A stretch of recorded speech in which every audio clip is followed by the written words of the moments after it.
Hello everyone, कैसे हो? Okay, आप सभी अच्छे होंगे। और डियर, स्वागत है आपका अपने इस प्यारे से यूट्यूब चैनल पर। और स्वागत करते हैं आप सभी का। और आज हम क्या करने वाले हैं? आज हम पढ़ने वाले हैं जो आरपीएससी फर्स्ट ग्रेड का स्कूल लेक्चरर का जो प्रीवियस ईयर का एग्जाम है, उसको आज हम यहाँ पर सोल्व करेंगे। तो डियर, जो आरपीएससी फर्स्ट ग्रेड का जो एग्जाम सोशोलॉजी का, जो अभी 29 अगस्त को, नहीं सॉरी, 29 जून को होना था, अब वो 5 जुलाई को होने वाला है। तो उसके अकॉर्डिंग तब तक हम कुछ क्वेश्चन पेपर को सोल्व करेंगे। इससे आपको काफी हेल्प मिलने वाली है। तो आइए डियर, करते हैं स्टार्ट। और स्वागत है आपका अपने इस प्यारे से यूट्यूब चैनल पर जिसका नाम है स्टडी सोशियोलॉजी। और बिना देरी करते हुए आज हम करते हैं स्टार्ट। देखते हैं क्या क्या क्वेश्चन आते हैं, किस टाइप के क्वेश्चन आते हैं। पीजीटी लेवल का एग्जाम है, ठीक है डियर। और जो भी चैनल पर नए हैं उनसे रिक्वेस्ट है कि चैनल को सब्सक्राइब कर लें। और जाते हुए वीडियो को लाइक जरूर करते जाना, वीडियो को शेयर करते जाना, ठीक है डियर। चलिए करते हैं स्टार्ट बिना देरी करते हुए। आज का हमारा फर्स्ट क्वेश्चन है, समाज शास्त्र का प्रादुर्भाव कब हुआ था? तो डियर, इसका राइट आंसर है ऑप्शन नंबर 4, 1838 में। जो समाजशास्त्र था उसका प्रादुर्भाव हुआ था, यानी उसकी उत्पत्ति 1838 में अगस्त कामटे जी के द्वारा की जाती है, ठीक है डियर। नेक्स्ट हमारा क्वेश्चन है, किसने कहा समाज शास्त्र का एक लंबा अतीत रहा है, लेकिन इसका इतिहास काफी छोटा है? तो डियर, इस प्रकार की डेफिनेशन देने वाले कौन थे? वो थे रॉबर्ट बीएस्टर जी। तो हमारा राइट आंसर हो गया ऑप्शन नंबर 4।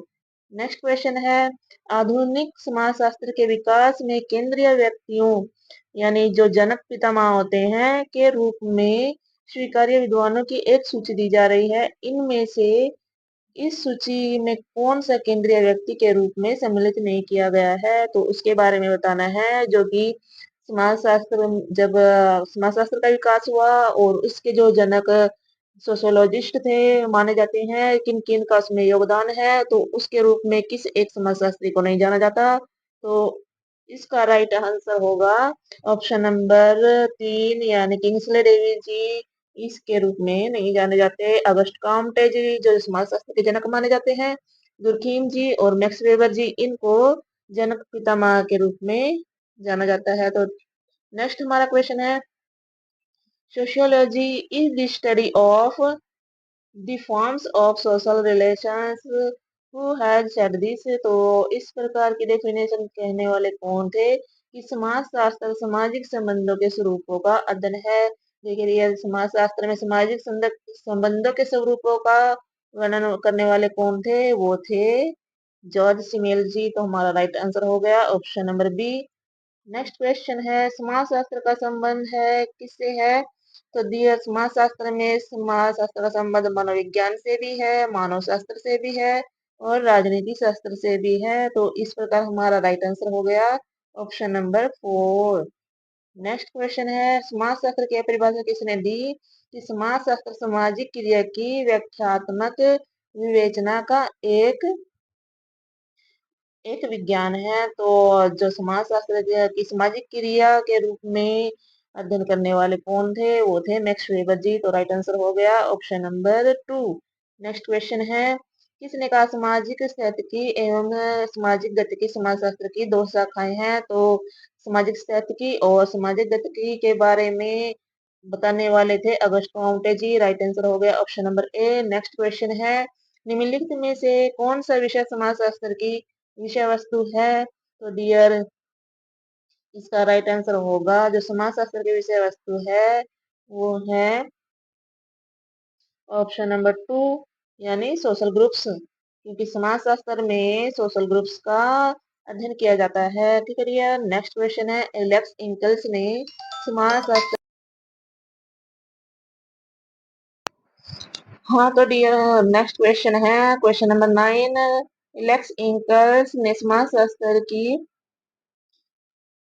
शास्त्र को परिभाषित करने के लिए 3 पथ बताए थे। उनमें से कौन कौन से पथ थे? तो वो थे, ये थे ऐतिहासिक, अनुभवाश्रित और विश्लेषणात्मक यानी हिस्टोरिकल, एम्पिरिकल और एनालिटिकल जो है इसका राइट आंसर हो गया।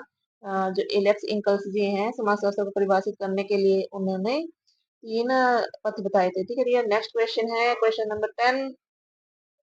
क्वेश्चन नंबर 10 क्या कहता है, जब तक सामाजिक व्यवस्था का प्राकृतिक नियमों में विश्वास पर सहमति नहीं होती तब तक पूर्ण रूप से समाजशास्त्र स्वीकार्य नहीं हो सकता। तो इस प्रकार की जो व्याख्या करने वाले थे वो कौन थे? जो समाज के वैज्ञानिक अध्ययन के उत्पत्ति के बारे में ये कथन देने वाले थे वो थे, कौन थे डियर? वो थे स्पेंसर साहब जी। तो हमारा राइट आंसर हो गया ऑप्शन नंबर 3। स्पेंसर साहब जी ने इस प्रकार की व्याख्या दी थी। तो नेक्स्ट क्वेश्चन है, नि- निम्न में से कौन सी वैज्ञानिक विशेषता मुख्य रूप से समाज शास्त्र द्वारा समाज एवं मानव व्यवहारों के अध्ययन में होती है?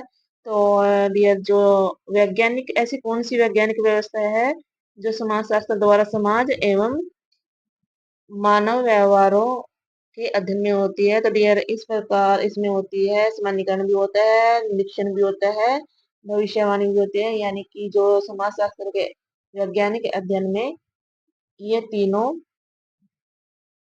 इन तीनों की मुख्य विशेषता होती है। तो डियर, राइट आंसर हो गया ऑप्शन नंबर 4।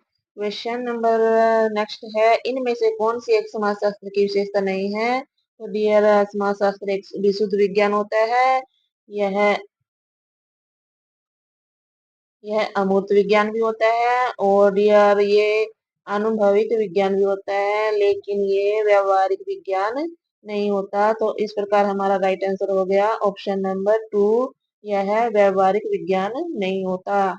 ठीक है डियर, नेक्स्ट क्वेश्चन है मानव एवं पशुओं में मुख्य अंतर क्या है? तो पढ़ लेते हैं क्या क्या ऑप्शन है। कि वे अपनी भौतिक आवश्यकताओं की पूर्ति अपने पर्यावरण के संदर्भ में करते हैं। वो अपनी निरंतर अस्तित्व की मूलभूत परिस्थितियों को आदर्शात्मक व्यवहार के संदर्भ में पूर्ण करते हैं। वो अपने सामान का पुनः उत्पादन करते हैं और वो अपनी क्रियाओं को संचित करते हैं जो भी श्रम विभाजन अस्तित्व में है। तो डियर, यहाँ पर राइट आंसर हो गया ऑप्शन नंबर 2।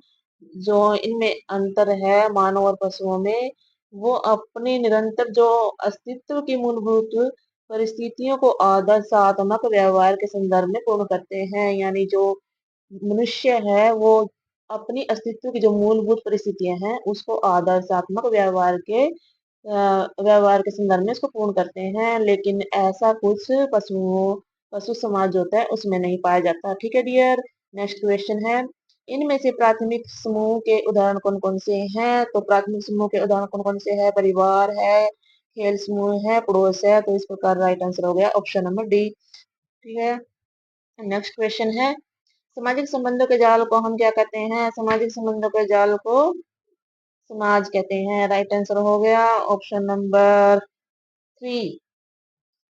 ठीक है डियर, ठीक है डियर, क्वेश्चन, सामाजिक संबंधों के जाल को हम क्या कहते हैं? समाज कहते हैं।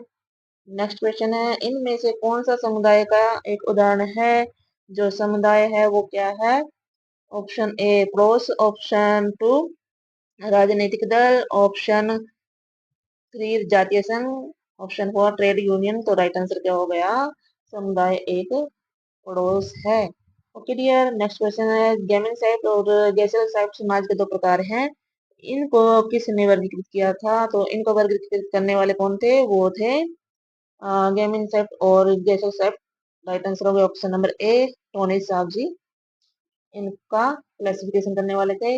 नेक्स्ट क्वेश्चन है, समुदाय की कौन सी विशेषता नहीं है? समुदाय में देख लिया क्या क्या क्या समुदाय की विशेषता है। तो समुदाय जो है इसमें हम की भावना भी पाई जाती है। ठीक है डियर, और क्या क्या क्या कौन कौन से इसके कौन कौन सी विशेषता है? हम की भावना पाई जाती है और क्या क्या पाया जाता है? इसका स्वतः जन्म होता है, इसका एक समुदाय का एक विशिष्ट नाम भी होता है, लेकिन समुदाय अमूर्त नहीं होता। इसका राइट आंसर हो गया ऑप्शन 4। नेक्स्ट क्वेश्चन है, व्यक्तियों का समूह किसी उद्देश्य की पूर्ति के लिए मिलजुल कर साथ कार्य करता है, यह क्या कहलाता है? जो व्यक्तियों का एक समूह है किसी उद्देश्य की पूर्ति के लिए साथ मिलकर कार्य करता है तो वह क्या कहलाता है? वो कहलाता है समिति, एसोसिएशन। ठीक है डियर, नेक्स्ट क्वेश्चन है, निम्न में से कौन से तत्व समूह के निर्माण में नहीं है, यानी उसकी प्रमुख विशेषता नहीं है समूह के निर्माण में? व्यक्तियों की संख्या बिल्कुल होती है। औपचारिक और अनौपचारिक सदस्यता ये भी होती है। ठीक है डियर, संबंधों का एक स्थायी प्रतिमान भी पाया जाता है, लेकिन जो विविध समग्र यानी डाइवर्स कलेक्टिविटीज ऐसा कुछ उसमें नहीं पाया जाता। ठीक है डियर, नेक्स्ट क्वेश्चन है क्वेश्चन नंबर 21, प्राथमिक समूह को मानव स्वभाव की कोशिकाएं किसने कहा है? प्राथमिक समूह को मानव स्वभाव की कोशिकाएं कहने वाले थे, कौन थे? वो थे कूले साहब। जो कूले साहब जी हैं, उन्होंने प्राथमिक समूह को मानव स्वभाव की कोशिकाएं कहा है। नेक्स्ट क्वेश्चन है, अंतः समूह एवं बाह्य समूह की समूह का वर्गीकरण किसने किया था? बिल्कुल इजी क्वेश्चन, ग्राहम समनर जी। नेक्स्ट क्वेश्चन है, वह परिवार जिसमें व्यक्ति अपने समूह नहीं वह परिवार जिसमें एक व्यक्ति अपने स्वयं के बच्चे हो सकते हैं को जाना जाता है उसको जाना जाता है जनक परिवार। ठीक है भैया, इसका राइट आंसर हो गया ऑप्शन नंबर सी। तो जनक परिवार इस प्रकार के परिवार समूह में आते हैं जिसमें परिवार में एक व्यक्ति स्वयं के बच्चे हो सकते हैं, एक व्यक्ति के अपने बच्चे होते हैं, तब वो जनक परिवार माना जाता है। और जिसमें व्यक्ति का जन्म होता है वो जन्म परिवार माना जाता है। ठीक है भैया, नेक्स्ट क्वेश्चन है, पर्याप्त निश्चित एवं टिकाऊ यौन संबंध द्वारा परिभाषित एक समूह को प्रजनन तथा बच्चों के पालन पोषण की व्यवस्था करने की क्षमता रखता है, क्या कहलाता है? तो जो बच्चे पर्याप्त निश्चित एवं टिकाऊ यौन संबंध जिसके द्वारा एक समूह का जो प्रजनन तथा बच्चों के पालन पोषण की व्यवस्था करने की क्षमता रखता है, और वो क्या कहलाता है? वो कहलाता है परिवार। ठीक है यार, फैमिली में ही ये सब कार्य संपन्न होते हैं। ठीक है यार, नेक्स्ट क्वेश्चन है, इरावती कर्वे जी के अनुसार भारत में जन्म के परिवार एवं विवाह के परिवार में कोई सुस्पष्ट भिन्नता नहीं है, क्योंकि वहाँ क्या पाया जाता है? दक्षिण भारत में जो इरावती कर्वे जी ने दक्षिण भारत का अध्ययन किया था, और उसमें बताया था कि जो भारत के जन्म के परिवार एवं विवाह परिवार में कोई सुस्पष्ट भिन्नता नहीं पाई जाती। तो इस प्रकार हमारा यहाँ पर राइट आंसर होगा ऑप्शन नंबर ए, क्योंकि वहां पर क्या पाया जाता है? वहां पाया जाता है भ्राता भगिनी संत संतति विवाह प्रथा पाई जाती है। तो इस प्रकार हमारा राइट आंसर हो गया option number A. Next question है, किसने कहा जादू एक आभासी विज्ञान है? तो ऐसा कहने वाले कौन थे? वो कहने वाले थे फ्रेजर साहब जी। टोटम का अर्थ क्या है? इसका राइट आंसर होगा टोटम। टोटमिज्म की अवधारणा किसके द्वारा दी गई थी? किसके द्वारा दी गई थी डियर? आप ये क्वेश्चन का आंसर मुझे बताना कि टोटमिज्म की अवधारणा किसके द्वारा दी गई थी, और इसमें क्या पूछा है, टोटम का अर्थ क्या है? तो इसका राइट आंसर होगा ऑप्शन नंबर ए, एक वस्तु जो जीवित या निर्जीव है किंतु जिसके साथ लोगों का रहस्यमय संबंध है, इसको उसे वो टोटम कहते हैं। ठीक है डियर, नेक्स्ट क्वेश्चन है, निम्नलिखित में से किस एक धर्म में अनन्य तथा अद्वितीय मूल्य ग्रंथ नहीं है? तो इसका राइट आंसर हो गया, निम्नलिखित में से किस एक धर्म में अनन्य तथा अद्वितीय मूल ग्रंथ नहीं है, यानी उनका कोई ग्रंथ नहीं है, तो वो कौन सा है डियर? इसका राइट आंसर होगा ऑप्शन नंबर, इसका राइट आंसर होगा ऑप्शन नंबर ए, यहूदी धर्म का कोई अद्वितीय ग्रंथ नहीं है। ठीक है डियर, नेक्स्ट क्वेश्चन है, जब एक स्त्री एक समय में एक से अधिक पति जब एक स्त्री के एक समय में एक से अधिक पति हो तो उसे क्या कहते हैं? तो उसे कहते हैं बहु बहुपति विवाह, यानी एक पति के बहुत से अधिक पति हो, एक से अधिक पति हो, तो ऐसे विवाह को कहते हैं बहुपति विवाह। नेक्स्ट क्वेश्चन है, निम्नलिखित में से कौन सा एक वर द्वारा वधु को संपत्ति देने के वायदे का उदाहरण है, तो इसमें राइट आंसर होगा ऑप्शन नंबर सी, मेहर। मेहर जो मुस्लिम मुस्लिम समाज का जो एक विवाह प्रथा है, तो उसमें वर द्वारा वधु को संपत्ति के रूप में जो मेहर दी जाती है, मेहर के रूप में उसको संपत्ति देने का वायदा किया जाता है। ठीक है, नेक्स्ट क्वेश्चन है, निम्नलिखित में से कौन सा कारक विवाह रूपी संस्था की उत्पत्ति में महत्वपूर्ण नहीं है? जो इसमें बताना है कि कौन सा ऐसा कारक है जो विवाह रूपी संस्था की उत्पत्ति का उत्पत्ति का वो कारण नहीं है। क्वेश्चन नंबर 31, तो इसका राइट आंसर क्या होगा? इसका राइट आंसर होगा option number 2, live in relationship. जैसा कि सभी को पता भी है, सभी एजुकेटेड हैं और सब जानते हैं कि ये लिव इन रिलेशनशिप जो परिवार का एक प्रकार नहीं है, तो इस प्रकार राइट आंसर होगा ऑप्शन नंबर ए। और नेक्स्ट क्वेश्चन है, निम्नलिखित में से कौन सा एक राष्ट्रीय एकीकरण के लिए चुनित नहीं है? जो ऐसा कौन सा कारक है जो राष्ट्रीय एकीकरण के लिए खतरनाक घातक नहीं है? तो देखिए डियर, जातिवाद भी इसमें आता है। ठीक है डियर, सांप्रदायिकतावाद भी राष्ट्रीय एकीकरण के लिए हानिकारक है, क्षेत्रवाद भी राष्ट्रीय एकीकरण के लिए हानिकारक है, लेकिन नगरवाद जो है वो राष्ट्रीय एकीकरण के लिए बाधक नहीं है, बल्कि ये राष्ट्रीय एकीकरण में सहायक माना जाता है। ठीक है डियर, नेक्स्ट क्वेश्चन है, निम्नलिखित में से कौन सा कारक जातिवाद के लिए उत्तरदायी नहीं है? तो यहाँ बताना है कि वो कौन सा ऐसा कारक है जो जाति व कास्टिज्म के लिए उत्तरदायी नहीं है। तो इनमें कौन कौन से हैं, कौन कौन से फैक्ट उत्तरदायी है? अंतरजातीय विवाह, ये भी उत्तरदायी है, और जातीय प्रतिष्ठा में विश्वास, ये भी उत्तरदायी है। ठीक है डियर, और ओ सॉरी, देखिए परंपरागत व्यवसाय ये उत्तरदायी है जातिवाद के लिए, जातिगत प्रतिष्ठा में विश्वास, ये भी कास्टिज्म के लिए उत्तरदायी है, जातीय संगठन भी उत्तरदायी है, लेकिन अंतर जातीय यानी इंटरकास्ट मैरिज ये जातिवाद के लिए उत्तरदायी नहीं है।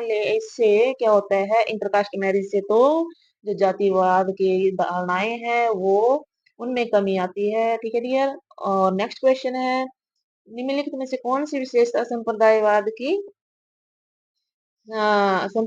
विशेषताएं नहीं है? ठीक है डियर, तो इस क्वेश्चन का आंसर होगा ऑप्शन नंबर 4, राष्ट्रीयता की भावना संप्रदायवाद की एक विशेषता नहीं है। नेक्स्ट क्वेश्चन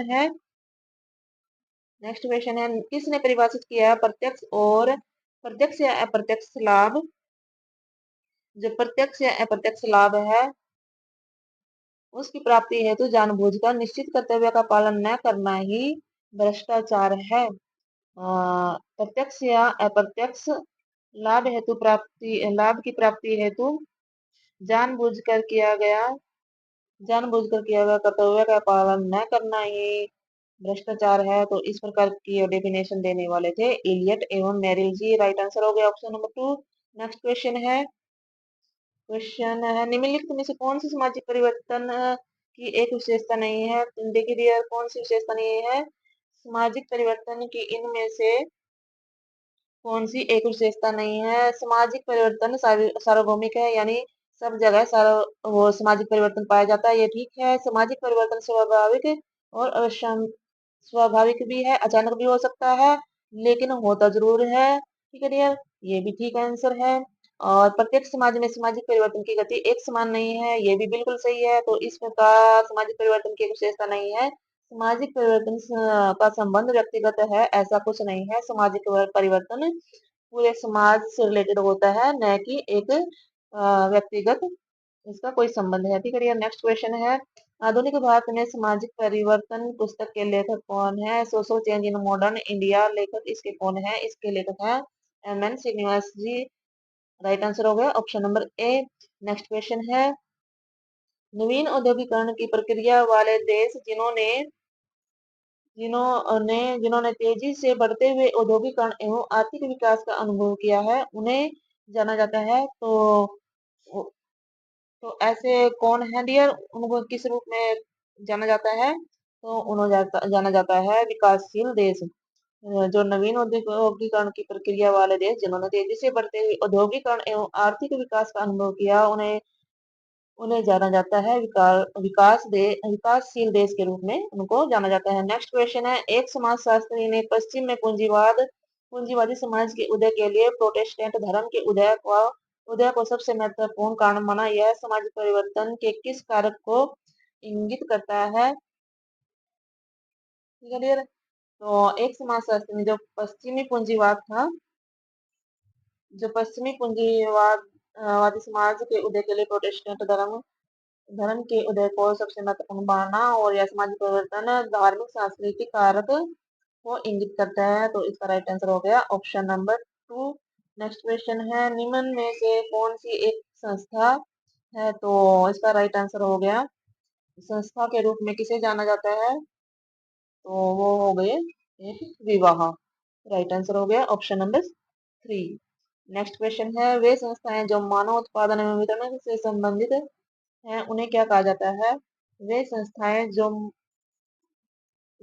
जो मानव उत्पादन एवं वितरण के प्रबंधन से संबंधित हैं, उन्हें कहा जाता है। ऑप्शन नंबर इसका एक राइट आंसर हो गया ऑप्शन नंबर ए, आर्थिक संस्था है इसका राइट आंसर हो गया। नेक्स्ट क्वेश्चन है, इनमें से कौन सी संस्था की विशेषता नहीं है? तो इनमें से संस्था की विशेषता कौन सी नहीं है? राइट आंसर हो गया व्यक्तियों का समूह। संस्था की कोई विशेषता नहीं है। ठीक है। नेक्स्ट क्वेश्चन है, इनमें से परिवार के लिए क्या सही है? राइट आंसर बताएं, परिवार के लिए क्या सही है? परिवार एक समूह है, या परिवार एक समिति है, या परिवार एक संस्था है, या फिर ये सभी सही है? तो कौन सा इनमें से परिवार के लिए सही है? तो डियर राइट आंसर हो गया हमारा यहाँ पर ऑप्शन नंबर 4, ये सभी परिवार के लिए सही है। नेक्स्ट क्वेश्चन है, किसने कहा हम समिति के सदस्य होते हैं, संस्थाओं के नहीं? तो ऐसी डेफिनेशन देने वाले थे, कौन थे ऐसी डेफिनेशन देने वाले? मैकाइवर एवं पेज जी इस प्रकार की डेफिनेशन देने वाले थे कि हम समिति के सदस्य होते हैं, संस्थाओं के नहीं। नेक्स्ट क्वेश्चन है क्वेश्चन नंबर 45, जब जब एक व्यक्ति अपने प्रभाव का इस्तेमाल दूसरे व्यक्तियों की इच्छा के बिना करता है, तो इस प्रभाव को क्या कहा जाता है? तो डियर इसका राइट आंसर हो गया ऑप्शन नंबर 2, शक्ति यानी पावर। जब एक व्यक्ति अपने प्रभाव का इस्तेमाल दूसरे व्यक्तियों की इच्छा के बिना करता है, तो यानी उसके पास पावर है कि दूसरे व्यक्ति के पास, चाहे वो इसके लिए राजी है या नहीं है, लेकिन वो अपने प्रभाव का यानी उस अपने पावर का इस्तेमाल कर सकता है, चाहे इससे किसी को भी कोई भी फर्क पड़े, उसे उससे कोई मतलब नहीं है। ठीक है डियर। नेक्स्ट क्वेश्चन है, क्वेश्चन नंबर है 46। क्या कहता है क्वेश्चन नंबर 46, निम्नलिखित में समाज शास्त्र में स्थापित एवं संगठित प्रणालियों से हम क्या समझते हैं? जो समाज शास्त्र में स्थापित और संगठित कार्य प्रणालियां होती हैं, उनको हम क्या कहते हैं? उनको कहते हैं इंस्टीट्यूशंस। तो इसका राइट आंसर हो गया ऑप्शन नंबर 3। नेक्स्ट क्वेश्चन है, निम्नलिखित में से कौन सी समिति है? तो डियर बताना है आपको यहाँ पर समिति की कौन सी इनमें से एक समिति है। समिति मतलब एसोसिएशन। दहेज प्रथा दहेज प्रथा विवाह एक संस्था हो गई, दहेज प्रथा नातेदारी। तो इसका राइट आंसर हो गया ऑप्शन नंबर 2, श्रमिक संघ यानी ट्रेड यूनियन एक एसोसिएशन है। नेक्स्ट क्वेश्चन है, इनमें से कौन सी एक इकाई सांस्कृतिक संकुल में नहीं पाई जाती? यानी कौन सी एक इकाई है जिसमें सांस्कृतिक संकुल नहीं होता? तो देखिए डियर कौन सी है ऐसी इकाई। क्वेश्चन नंबर 48 क्या कहता है? तो इसका राइट आंसर हो गया ऑप्शन नंबर यानी सांस्कृतिक संकुल परिवार, विवाह और शिक्षा इन तीनों में पाए जाते हैं, लेकिन धार्मिक कृत्यों में जो अगरबत्तियां जगाई जाती हैं, ये कोई सांस्कृतिक संकुल की इकाई नहीं है। तो डियर इसका राइट आंसर हो गया ऑप्शन नंबर 3। नेक्स्ट क्वेश्चन है, संस्कृतियों का मूल्यांकन स्वयं की संस्कृति की तुलना के आधार पर करना क्या कहलाता है? जो संस्कृतियों का मूल्यांकन है वो स्वयं की संस्कृति की तुलना के आधार पर करना क्या कहलाता है? इसका राइट आंसर हो गया ऑप्शन नंबर 4, एंथ्रोसेंट्रिज्म यानी प्रजाति केंद्रक। इसका राइट आंसर हो गया। और जो एथनोसेंट्रिज्म की अवधारणा देने वाले, कॉन्सेप्ट देने वाले कौन थे, इसके बारे में आप मुझे कमेंट बॉक्स में जरूर बताना। नेक्स्ट क्वेश्चन है, क्वेश्चन क्या कहता है नेक्स्ट। सोरोकिन ने सामाजिक परिवर्तन का अध्ययन करते हुए निम्नलिखित में से किस दिशा का उल्लेख नहीं किया है। तो डियर, जो सोरोकिन महोदय जी हैं, उन्होंने कौन कौन सी संस्कृति के बारे में बताया था, जो चेतनात्मक, आदर्शात्मक एवं विचारात्मक संस्कृति के बारे में जो सोरोकिन महोदय जी हैं, उन्होंने इसके बारे में बताया था। तो इसका हमारा राइट आंसर कौन सा हो गया, राइट आंसर हो गया ऑप्शन नंबर 3, विचार विचार विचारधारा संस्कृत ऐसी किसी संस्कृति के बारे में सोरोकिन जी ने सामाजिक परिवर्तन का अध्ययन करते हुए नहीं बताया था। तो इसका राइट आंसर हो गया ऑप्शन नंबर 3। नेक्स्ट क्वेश्चन है, हमारी संस्कृति है हम क्या हैं, जबकि हमारी सभ्यता क्या कहती है। हमारी सभ्यता कहती है हम क्या प्रयोग करते हैं। तो ऐसा कहने वाले कौन से समाजशास्त्री थे। तो डियर, हमारी संस्कृति क्या है और हमारी सभ्यता क्या कहती है कि हम क्या प्रयोग करते हैं। तो संस्कृति की ऐसी डेफिनेशन देने वाले, संस्कृति और सभ्यता की ऐसी डेफिनेशन देने वाले थे मैकाइवर महोदय जी। नेक्स्ट क्वेश्चन है, क्वेश्चन नंबर 52, सांस्कृतिक विलंबन की अवधारणा यानी जो कल्चरल लैग है, इसका कॉन्सेप्ट देने वाले कौन थे। इसका राइट आंसर हो गया ऑप्शन नंबर 3, WF अकबर जी कल्चरल लैग की अवधारणा देने वाले थे। नेक्स्ट क्वेश्चन है, जो 1838 से पूर्व समाजशास्त्र को क्या कहा जाता था। तो डियर, 1838 से पहले समाजशास्त्र को क्या कहा जाता था, सामाजिक रसायन, सामाजिक अर्थशास्त्र या सामाजिक भौतिकी। डियर, इसका राइट आंसर हो गया ऑप्शन नंबर 3, सामाजिक भौतिकी यानी समाजशास्त्र से जो 1838 में समाजशास्त्र का नाम समाजशास्त्र पड़ा था, उससे पहले इसका नाम अगस्त काम्टे जी ने सामाजिक भौतिकी रखा था। तो डियर, इस प्रकार आज की हमारी यहाँ पर वीडियो फिनिश होती है और आई होप कि आपको इस वीडियो से काफी लाभ मिलने वाला है। और डियर, यहाँ मैंने लगभग 53 क्वेश्चन को सॉल्व किया है और 150 क्वेश्चन के ये टेस्ट यानी क्वेश्चन पेपर है। अपने नेक्स्ट वीडियो में बाकी के क्वेश्चन को सॉल्व करेंगे। और डियर, जो भी चैनल पर नए हैं तो उनसे रिक्वेस्ट है कि चैनल को सब्सक्राइब जरूर करें और वीडियो को लाइक करें। और जो आरपीएससी का जो 2013 का ये क्वेश्चन पेपर था, जिनको आज हमने यहाँ पर 53 क्वेश्चन को सोल्व किया है। तो डियर, आई होप को आपको ये पसंद आई होगी वीडियो और इससे आपको काफी बेनिफिट भी होने वाला है। चाहे हरियाणा का आप एचटेट दे रहे हो पीजीटी लेवल 3 सोशियोलॉजी का, उसमें भी ये भी पीजीटी लेवल का ही पेपर है, तो उसमें भी आपको इससे काफी हेल्प मिलने वाली है। और डियर, जांचिए अपनी तैयारी कैसी है। ठीक है डियर, मिलते हैं अब अपने नेक्स्ट वीडियो में। तब तक के लिए अपनी तैयारी करते रहें और हेल्दी रहें, स्वस्थ रहें। एग्जाम सर पर है और उसके अकॉर्डिंग तैयारी करते रहें। ठीक है डियर, मिलते हैं नेक्स्ट वीडियो में। तब तक के लिए बाय बाय, टेक केयर।